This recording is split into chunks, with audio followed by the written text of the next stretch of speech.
Hello, I'm Doug and this is the Taste and Sensibility channel. And here today on Fresh Cheese number 21, we are looking at ricotta and 3 different brands of it and in 3 different applications besides just tasting it plain.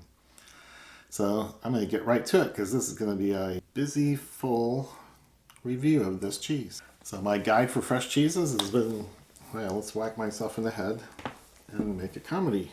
So my guide for fresh cheeses has been Liz Thorpe's The Book of Cheese, in which she explains how she organizes cheeses into 9 different gateways. So we are only looking at the mozzarella gateway, which is unaged, high moisture, rindless group of cheeses that taste mostly like milk and cream. And that's definitely what we have here.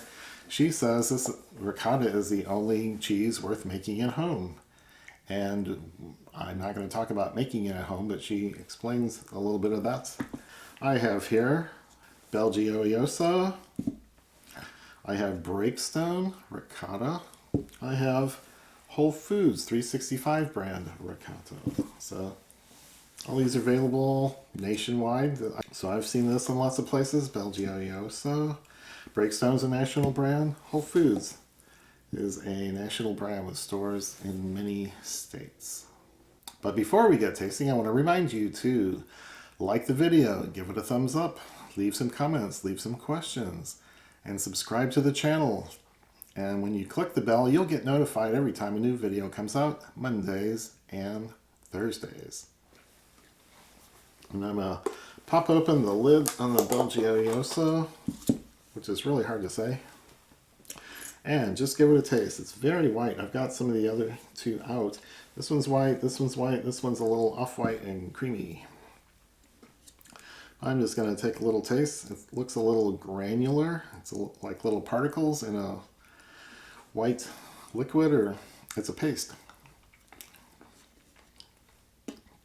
And what I taste is pasty, but it tastes like milk. It's just milk and sweet milk. It's not like added sugar, it's just a fresh, sweet milk, dairy, cream taste with a little texture from the particles of the cheese in there. And I think, yeah, it's enhanced with salt, but it's not salty. So I think this is a fairly natural one. Let's see the ingredients. Pasteurized whey, cream and milk, vinegar, salt. Okay, yeah, that's right.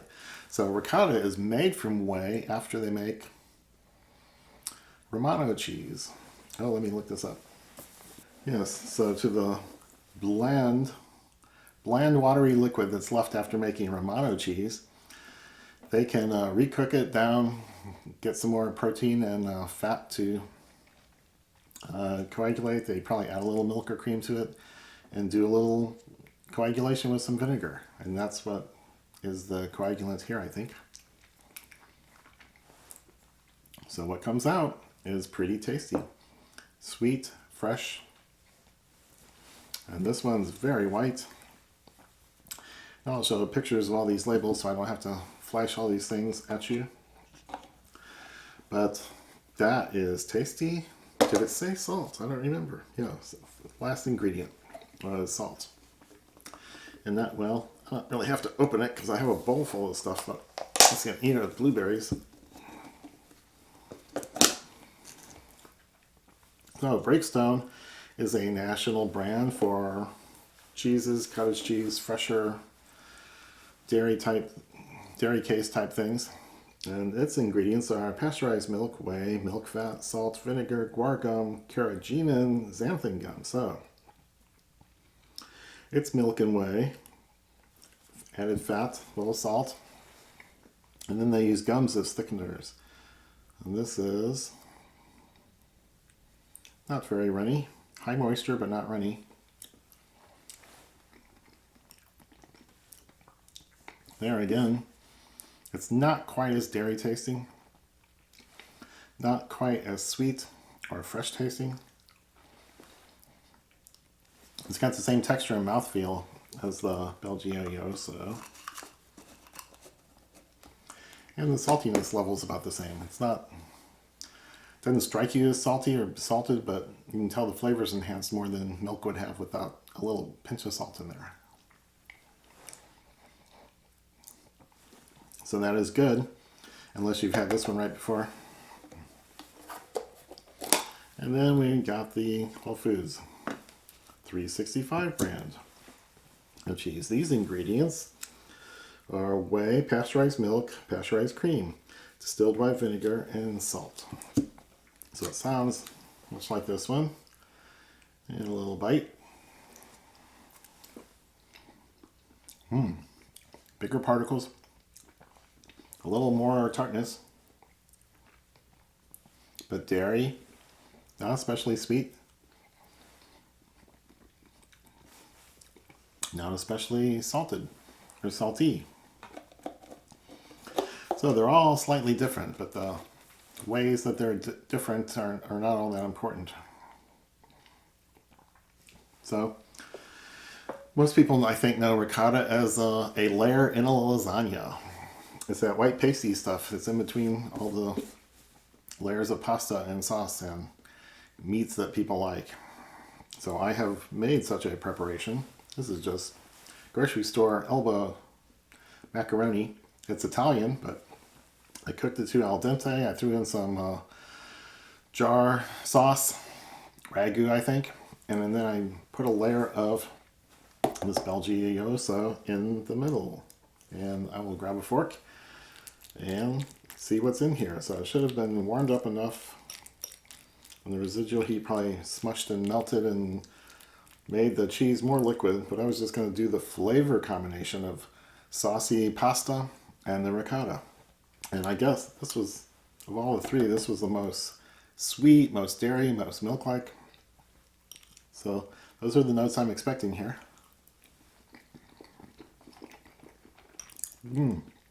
Very creamy.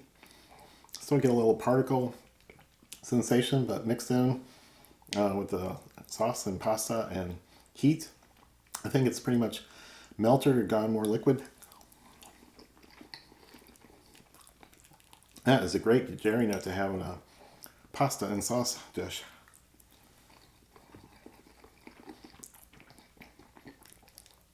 So it complements the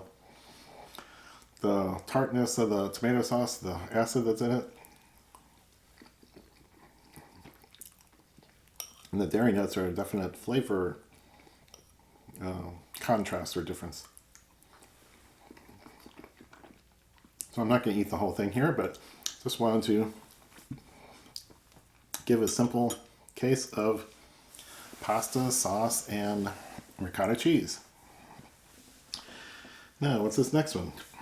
I was going to throw some blueberries into the Breakstone and just get a fruit and ricotta combination. Ricotta's sweet enough, it could be something like a yogurt substitute, mascarpone substitute for some sort of breakfast cheese, breakfast dairy, breakfast bite. So I guess I should use a spoon for this. I'm going to smash the blueberries into the ricotta here and see what the combination is like. These are really big blueberries.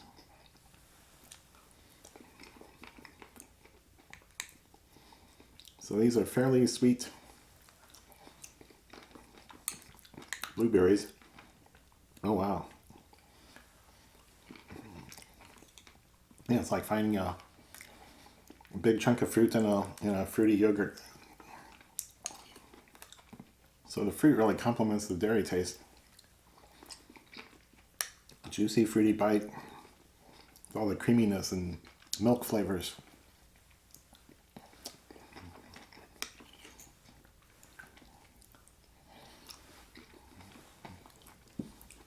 So nothing really tart about the cheese, even though it's made with vinegar.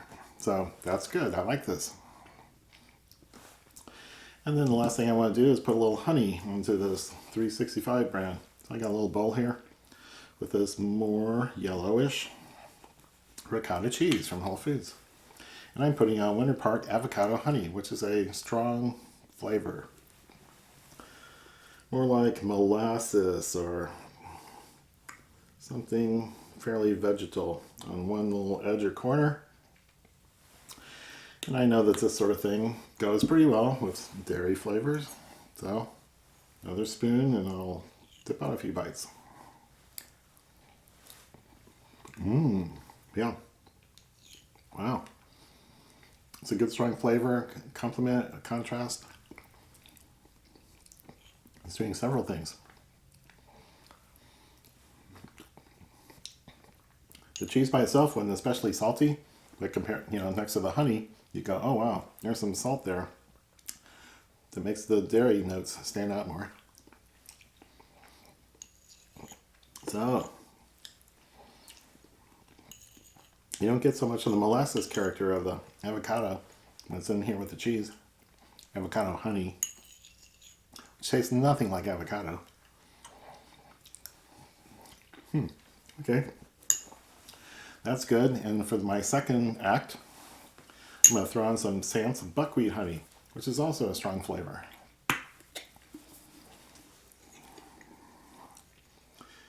And buckwheat's not really a wheat, but there's flour notes, grainy things, vegetal stuff that's in here. And this goes good with yogurts and dairy things. So,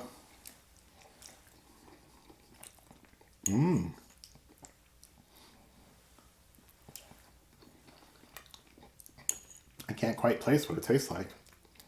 It's not like anything else. It's sweet, a little syrupy.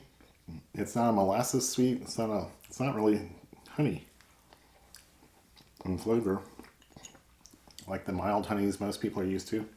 Clover or orange blossom. Strong flavor.